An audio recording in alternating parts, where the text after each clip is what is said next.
Hello everyone and welcome back to a brand new video where today we return with round 14 of our F123 My Team Career Mode. Yes, we've made it through the summer break. We've returned this weekend to Circuit Zandvoort for the Dutch Grand Prix. Round 14, there are still 10 races to go of this first season of Career Mode. It's such a long calendar inside F123. But yeah, of course, if you missed out on the video that went live later on yesterday afternoon from the Belgian Grand Prix, the sprint weekend Belgian Grand Prix no less, would highly recommend going back and checking out. And of course, if you are enjoying the content from F123 so far, don't forget daily My Team videos until we wrap up that World Championship. So we've got a long way to go though in the series. Of course, yeah, at the moment we're sat P11 in the Drivers' World Championship, 7th overall in the Constructors, trying to keep Haas at bay at the moment. We've brought in a couple more upgrades though as we head through the summer break. There you can see we've got a lot more upgrades in the works, however. Some major upgrades now finally going on to the car, which should bring us ahead of AlphaTauri and in line with Alfa Romeo. So plenty going on behind the scenes as we head into this weekend. But Zandvoort has often been a track in the past that I haven't particularly enjoyed racing on. However, with the new handling model on F123, I'd reckon this place could actually be good fun again.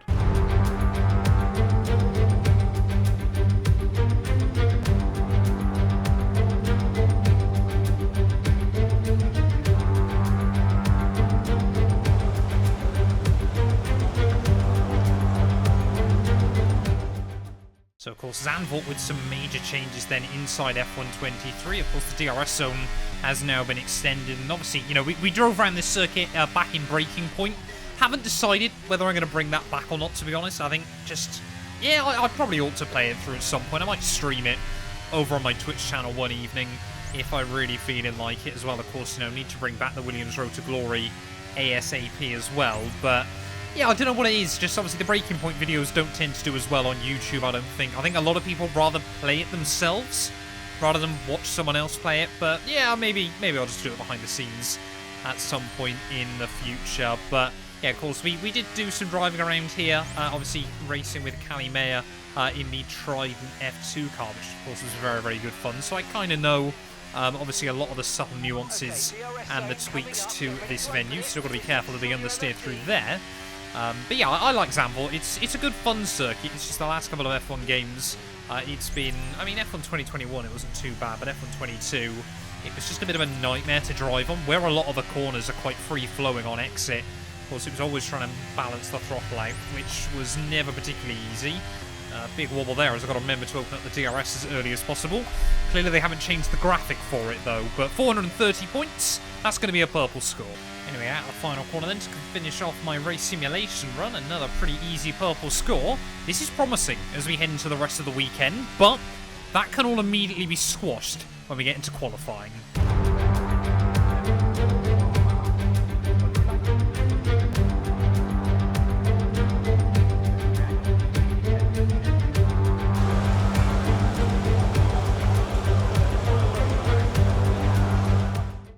Well, let's really then try and get a first good time on the board. Then Zandvoort, an old school style roller coaster circuit, very, very fun when you get an entire lap hooked up. Of course, Aaron Barnes right at the rear of the field, but we'll see what pace this car's actually got.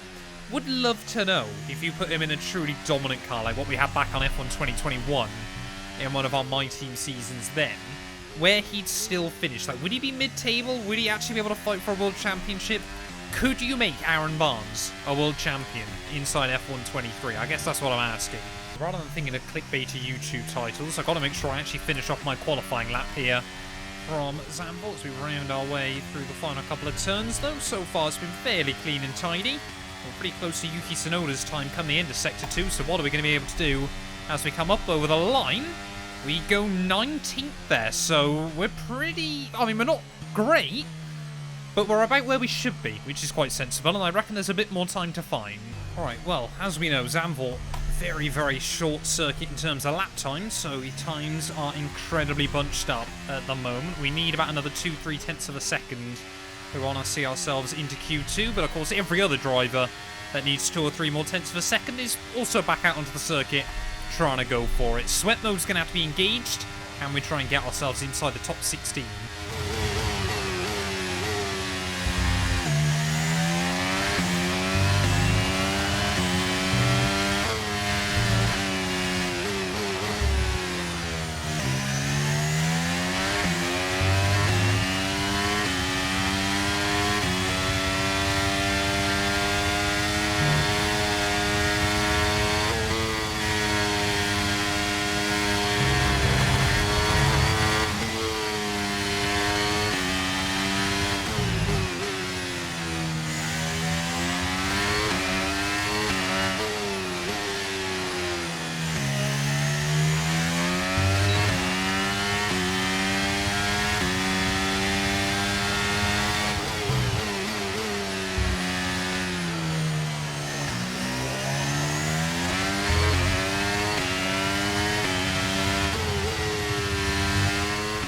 first half. The lap was way too ragged. It looks like we're going to find time, but it's going to be next to nothing as we head out of the final corner. They're big mistakes through the first sector, and there we go. P19 on the grid for the Dutch Grand Prix.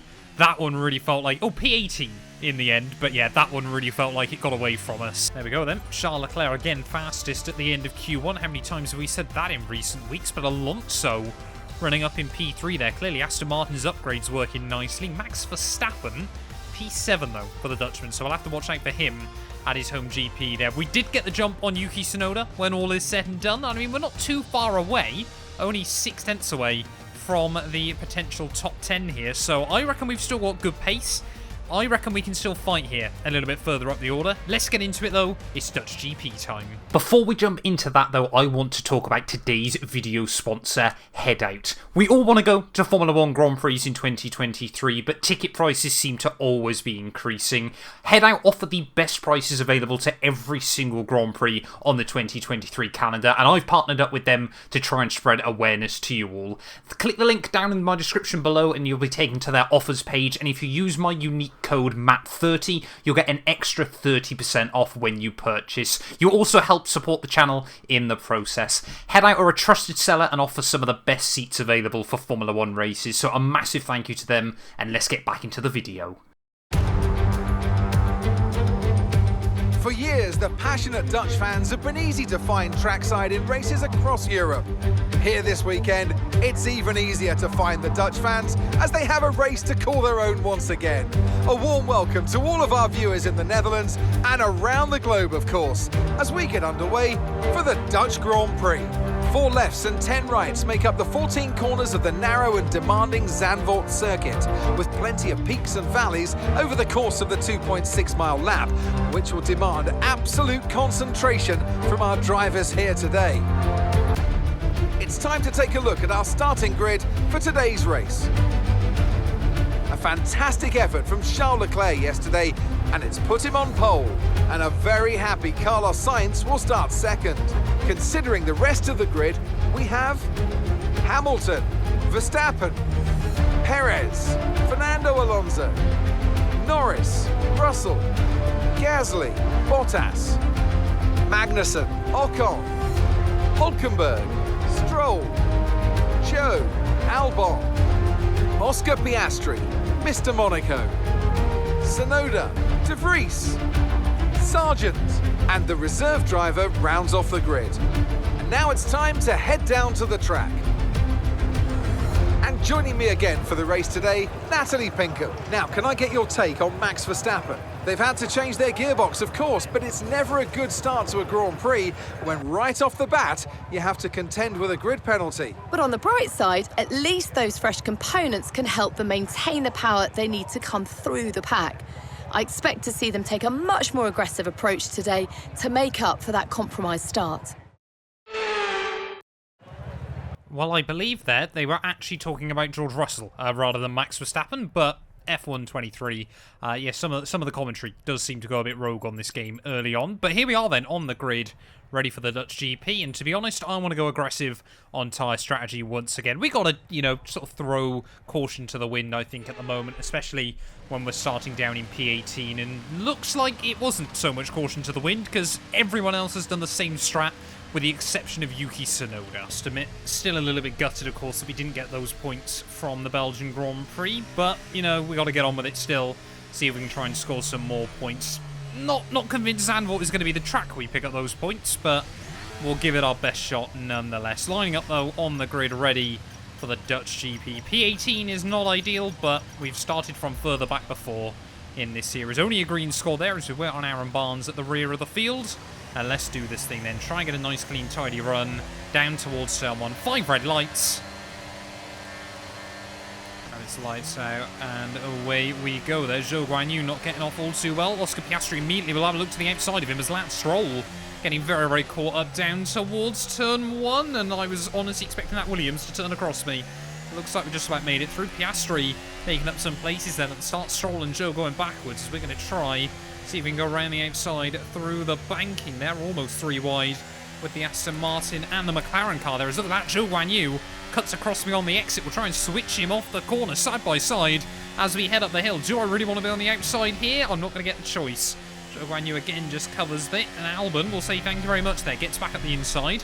I learned from my final run in qualifying yesterday. I've got to avoid that curbing on the exit of the corner. But yeah, no places gained there. Quite a dramatic start here from Zandvoort. A lot of potentially dangerous scenarios, but we have navigated our way through all tidily in the end there. It looks like De Vries has got the run on Tsunoda as well. Behind that's to be expected. Obviously soft tyres going up against those mediums in what should be identical machinery there. Of course, Nick De Vries, they go on about it being Max Verstappen's home race, but it is also the other Dutchman as well, of course, in Nick De Vries. So it'd be nice for him if he could get a good weekend here, as Sargent now moving his way past Tsunoda as well then. But Charles Leclerc leads the way. Carlos Sainz, though, still hanging on to P2 there, as I think Verstappen and Hamilton still disputing P3 behind them. I mean, yeah, the Dutchman's won every Dutch Grand Prix we've seen so far in real life. Will he keep that record up inside F123 there? As you can see again there, the other Dutchman, Nick De Vries, thought about trying to go for a bit of a dive down at the hairpin. It does make me chuckle, of course, that when we go to these higher downforce circuits, it's pretty much Williams, AlphaTauri and 212 Motorsport at the back of the field.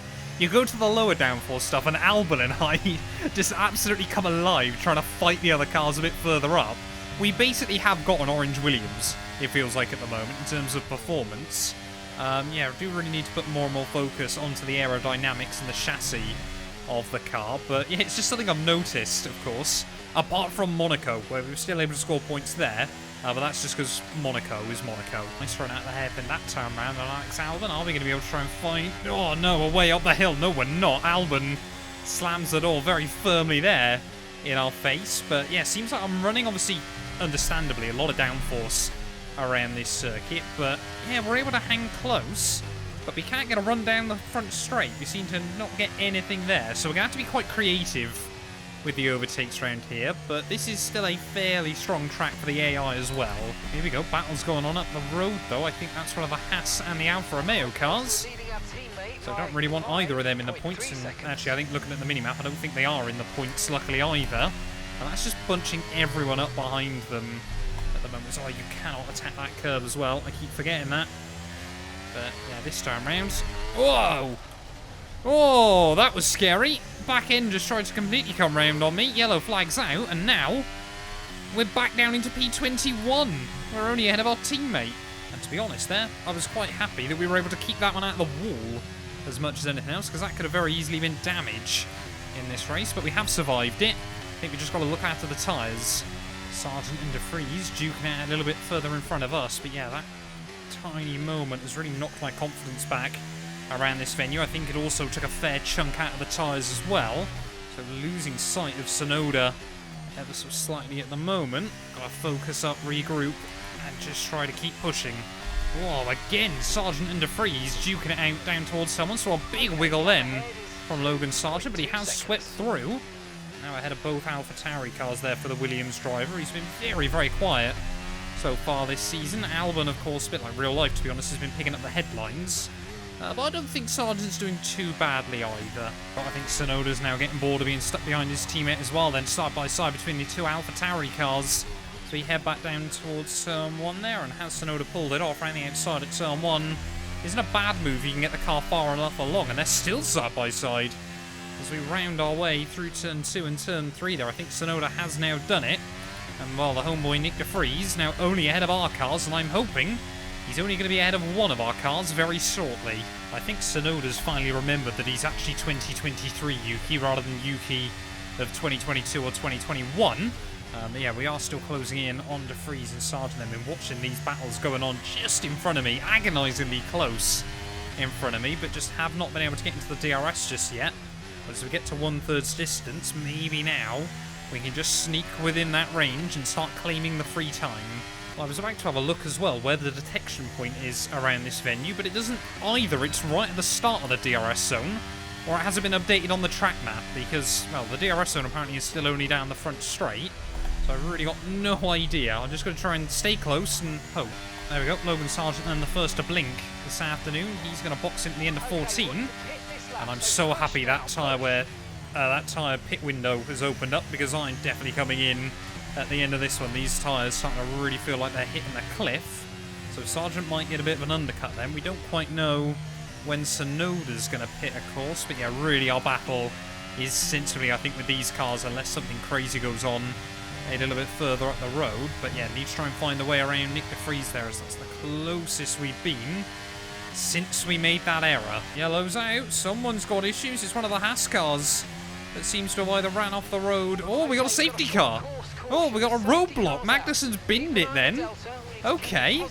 So Magnussen's made a mistake. And now, we're given a bit of a lifeline then this afternoon. Oh, I've clicked the wrong button. Well done, Matt. But engine warning lights come on. I hope that's nothing too scary. Oh, gearbox again. Why not, eh? But yeah, now of course we get to dive in at the end of this lap. Obviously go on to our fresh set of the medium compound tyres. But that's really good. That means we should be able to sensibly make it to the end of the race with no more tyre concerns. So we'll round our way then through the final corner. Of course, everyone going to be diving into the pit lane. Make sure I don't get done for pit lane speeding. It is only 37 here. But yeah, plenty of cars in the pit lane then, looking very, very busy. The Alpine will just about get out in front of us. There's maybe a couple of cars there. Look at that, the AlphaTauri of Nick de Vries getting a bit held up. I definitely ran over pit crew there as well. But are we going to get any benefit from being at the end of the lane? I mean, yeah, we're ahead of Stroll and Joe. We can't complain about that too much, as unfortunately, Sargent has just come out ahead of myself. Oh, and it looks like our top two then in this GP, I think that might have been Verstappen and Leclerc, really have been screwed over by that safety car. They've finally been able to peel into the pit lane then, but they have lost so many places and positions from having to pit one lap later. I don't think we're going to be anywhere near them still, but that works out really nicely. For example, the Haas and the Alfa Romeo there that are going to gain a couple of freebies from it all. Yeah, they have been shuffled out of the points. Nightmare for those two. Right, so P16 then, ready for this restart. When I'm looking up the road, could we potentially, if we have a bit of a miracle run here, still try and be on to score some points? Trying to time the run on Logan Sargent then, not quite able to get it perfectly as we head back down towards turn one. Still going to have a look down the inside though of the Williams. Lots of concertina and up. As you can see, Ocon currently the final car then inside the top 10, but around the outside, down the inside of Sargent will go at turn one. And we try and make a move on Yuki Tsunoda as well. Obviously, some of these drivers on the hard tyres, so we should have a grip advantage. And over the curb and on the exit, 2 places made up then off the restart. You've got to be cheeky with them, but we've made it work. Now, Charles Leclerc, though, is not going to be so easy to navigate. Esteban Ocon and Oscar Piastri running a bit wide down at turn one then, so that's going to allow Leclerc and Verstappen to try and get to the inside of their rivals. And we trying to look around the outside of Charles Leclerc, though, as we head around the banking. Won't quite give us the power into the corner, but might allow us to run up the hill as we try and get ourselves to the outside of Charles Leclerc. You don't see moves often up here unless it's lap one, and down the inside we'll go. And we've just pulled off a move on a Ferrari car then. He tries to hang it around the outside. We'll give him the room, but we've only gone and done it. I've been a P13 then at this race, and all these cars on the harder tyres just cannot get heat into them the same way these mediums can. The only problem is we have used a lot of battery off this restart as well, so I might try and manage that towards the end of the afternoon. But Oscar Piastri, though, he is a car on the medium tyres. He's really struggled over the last couple of races. Lando Norris still able to get a lot out. Whoa! Whoa! I didn't expect Piastri to be that slow down to the apex of the hairpin there. That was almost a self-takeout. Well, Zandvoort doesn't feel like it, but it can be quite a power-sensitive circuit there. Sergio Perez, new fastest lap of the day. We're going to be under increasing pressure, and I think it's going to be insurmountable for us. Charles Leclerc down the inside. We're not going to give up on it, though. Around the outside of the Ferrari car. Down at turn one, you can see just so aggressively trying to shut the door there. He knows I'm a threat in wheel-to-wheel combat, as we're trying to look around the outside through the hairpin, switch him off the corner again. You know what, Charles Leclerc, I don't think he was expecting this to be as difficult as I'm going to make it for him, but round the outside, no! I've cut across him! Oh, no! No! We got another safety car out here at Zandvoort, and I can't argue. I think that was most definitely my fault.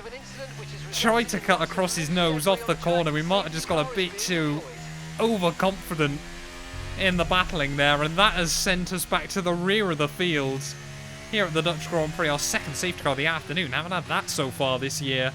2 safety cars in a single race, but yeah, we're going to need a new wing We're going to bolt on another set of soft compound tyres, though. That... Oh... Yeah, we might have pushed our limits there. And Charles Leclerc having a pit as well in this race. I would not want to hear what the radio is saying down at Ferrari. I'm sure they are very, very unhappy with me. I thought we just had a bit more of a run on him, that we were going to be able to stay ahead, but Charles Leclerc, again, he's going to opt for a set of soft compound tyres. And I mean, if the AI is so hesitant to make moves on each other, it might not even be over between myself and Charles yet. We could end up having another battle off the restart. But new front wing then going on the wagon. I mean, yeah, we've still got 12 or 13 laps by the time the safety car comes in. It's not over. 2 safety cars in the space of about 10 laps here. But anyway, yeah, back to go green flag racing once more from the Dutch Grand Prix. And it's the battle that everyone has always wanted to see. Charles Leclerc versus Aaron Barnes. Carlos Sainz in the other Ferrari, though, leading the way off this restart. We've got slightly fresher, slightly softer tyres than most of the field to see us through to the flag. But are we going to be able to walk away with anything still? Heartbreak at the half distance, but lucky that we didn't lose a wheel in the process. Green flag racing once again, and Charles Leclerc immediately on the offensive then on our teammate. Is he going to have a look down the inside at turn 1? Surely Aaron, yeah, he's not going to do much about that. He's kind of just going to watch Charles Leclerc drive past him through the first corner. Make sure we don't run into the back of our teammate. I've got no idea how slow he's going to be. Maybe do we go around the outside of Charles Leclerc? Oh no, we're going to do it again with Charles Leclerc. Haven't I upset him enough so far this afternoon? As you can see, this time around using plenty more battery. It gives me a big old squeeze once again as we head up towards the top of the hill. But yeah, my teammate there, a bit more of a moving chicane rather than anything else. But yeah, De Vries now as well, slowing up Charlie boy. I mean, do we work together with the Ferrari, or do we just try and get past him and see how many places we can make? We're going to run off the corner perhaps. There you can see Charles Leclerc using that curbing. Nick De Vries trying to go defensive on the Ferrari. We'll get the run down the inside of the pair of them. Oh, 3 wide into the next corner. It's all getting very, very messy here at Zandvoort, but you don't see 3 wide often around this circuit, but we've kind of made it work. Either way, I'm up another couple of places. It was time to Alex Albon to see him thrown so far back down the order. I think he actually got held up in that original safety car roadblock, but yeah, the Williams was doing pretty well earlier on this afternoon, but doesn't quite look like he's going to walk away with a result that you might well have deserved there. Down the inside of Albon.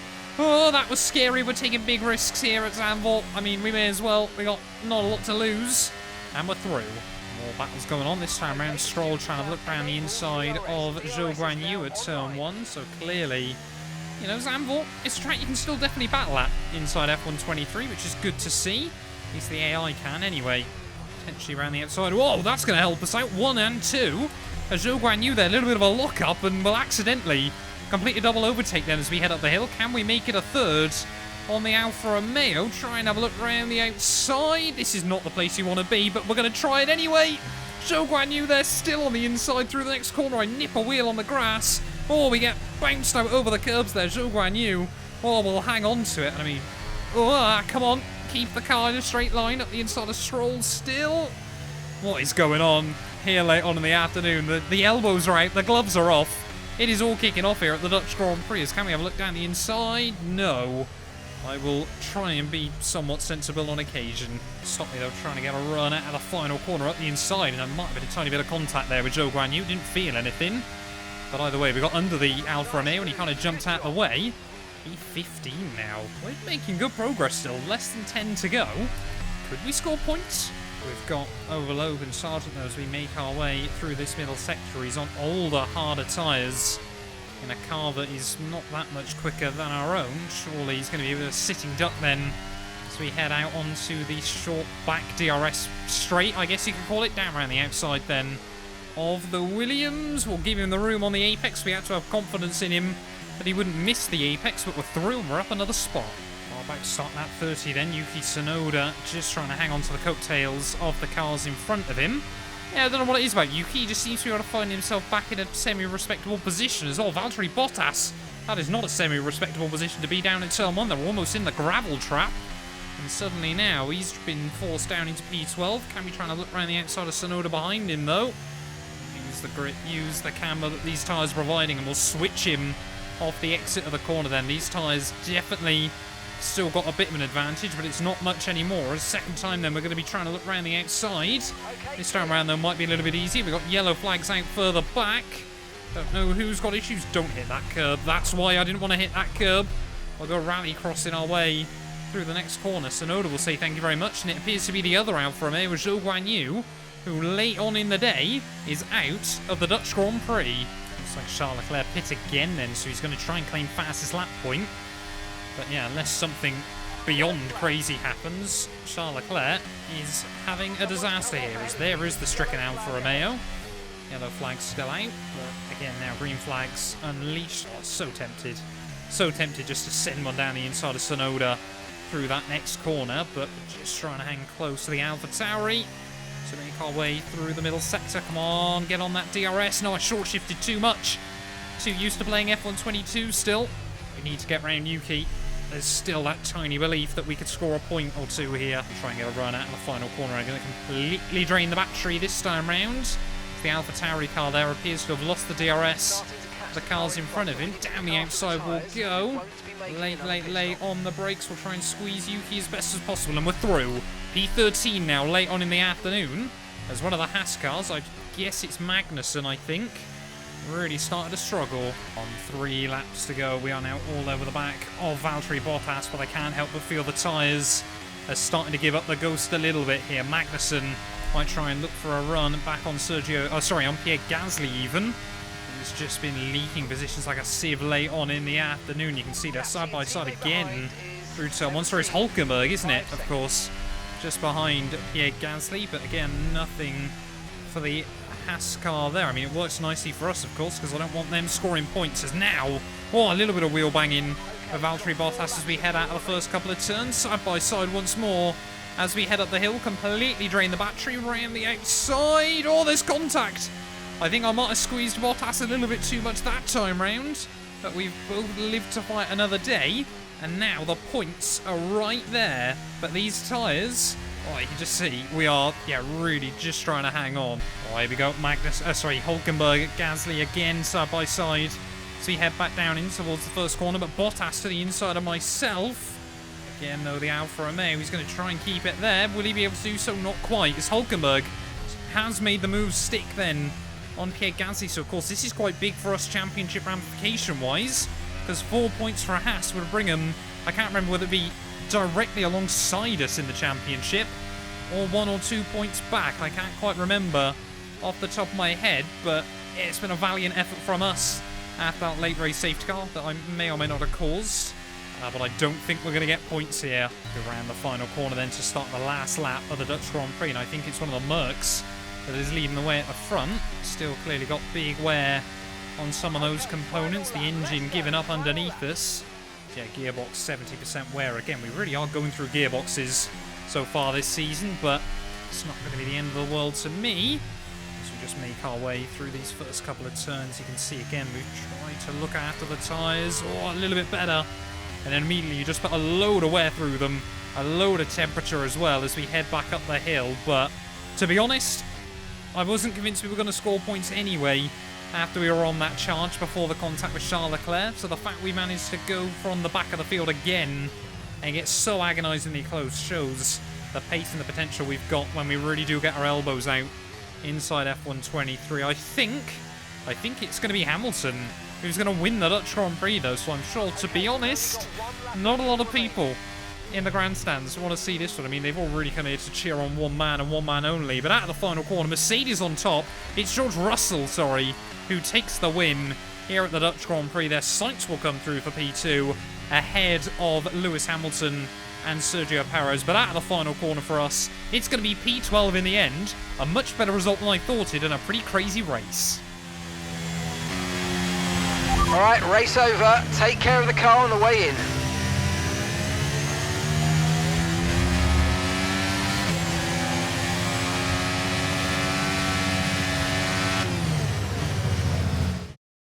And Mercedes have pulled off a great victory here today.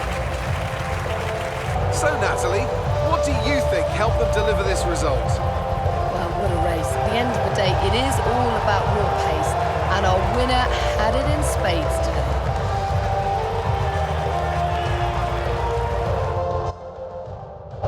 Our After an excellent performance at the Grand Prix, I'm sure there'll be plenty of celebrations tonight amongst the Mercedes team, and they certainly deserve it.